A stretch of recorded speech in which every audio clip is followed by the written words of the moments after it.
Struggling with windows that just won't open or close smoothly can seriously mess with your daily chill vibes and even your home's energy efficiency.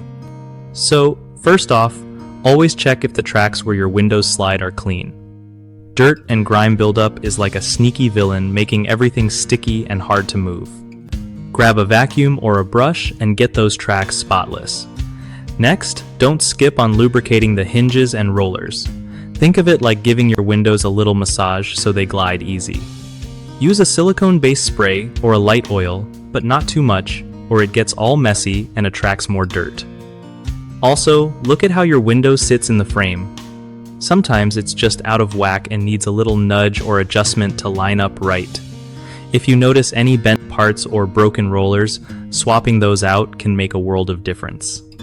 Keep an eye on weather stripping too, since worn-out strips can jam things up and let drafts in.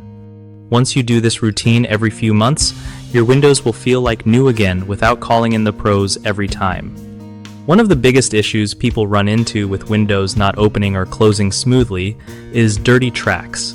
When gunk builds up, it's like trying to slide through mud. Cleaning is the fix. Another common problem is dry or rusty hinges and rollers, which just don't move right. A good lubricant will have them sliding like butter again. The third big mistake is ignoring misaligned windows. If the frame's off, no amount of cleaning or oiling will help until you adjust or tighten those screws to get everything back in place.